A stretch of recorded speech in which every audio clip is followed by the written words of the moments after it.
What's up, people? So we're back with another video. I hope you all have had a good week and are staying safe, ready for this nice weekend. Now, this one that I'm bringing to you all today has been requested by someone, so I thought I would drop it for them and for you all, and it's all to do with glenochil prison. So let's get into it. So some of you may have heard of this prison, some of you may not have. Now, this prison is in the UK, and it was one of the prisons that I was sent to.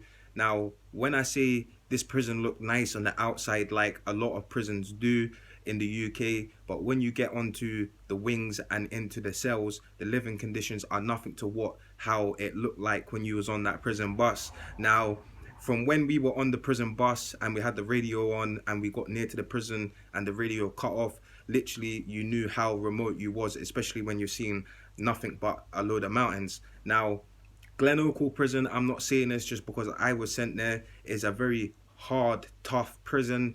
Now, there's a lot of things I was hearing to beforehand. I actually, was when I was getting transferred to that jail. Now, a lot of people were telling me stuff, and when you get told stuff and you're moving to a new prison or going to a prison, there's a lot of stuff that you will hear that is truth, but a lot of arms and legs have been added onto it. You just don't know what to believe, but you will find out when you get there. Now, with the living conditions in glenochil prison, it literally amazed me. As I was in a cell to where me and my cellmate had to fill up our bottles of water at the fountain on the wing before we were locked up, as we had cold water in the cell. So we had hot water, but there was no cold water. So therefore, if we were needing, a drink of water, they wasn't buzzing us to let us out to get water. We had to fill it up before, we were banged up. Now, on top of that, the conditions inside of the prison, of it being, the cleanliness wise, it wasn't exactly cleaned every week.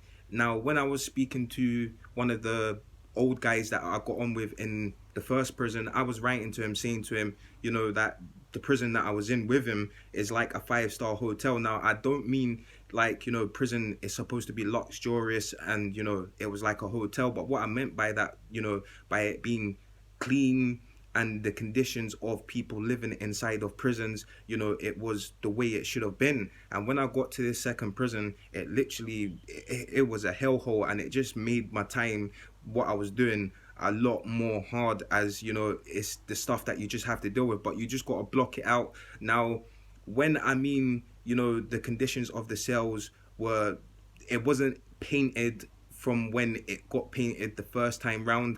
And a lot of things that you will find in prisons in the UK is that when you go on to the visitation rooms, they do look nice, like on the outside how they're supposed to be. But like I said, from when that prisoner leaves that visitation room, it's definitely different to when they go back on the wing.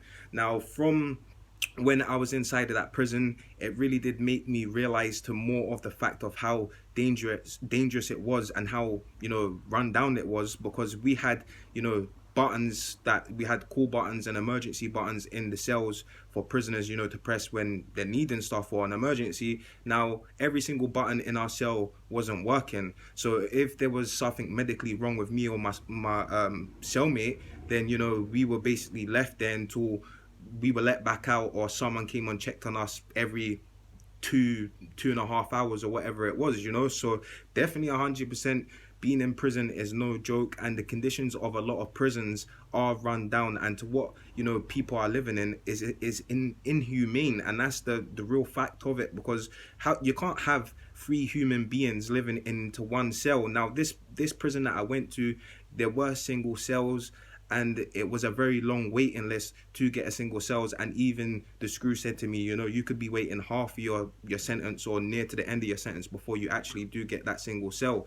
Now, with the single cells on the wings as well, there was a lot of cells that were filled up with 2 people that were only meant for 1 person. So definitely 100%, the system of prisons and the conditions need to be looked at. But like I said to you all, they're run by corporated private companies, and it's nothing to do with the government, because the government just pays them. So therefore, it's really on them, but it's all about the money as well. So definitely 100%, it was an eye-opener for me. And glenochil, the day when I left as well, when I got released, there was actually someone from the wing underneath me, or I think the wing around the corner from me, literally got killed on that day.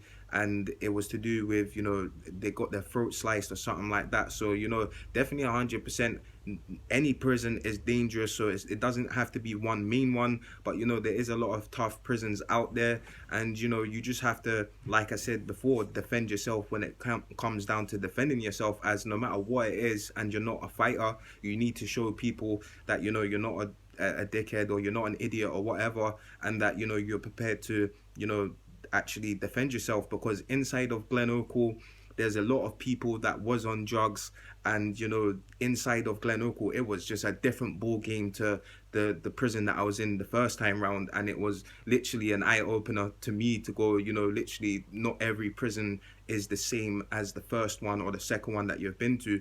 But I do hope you all have enjoyed this video, and do stay off the streets, people, and stay out of prison, and I'll catch you on the next one. Peace.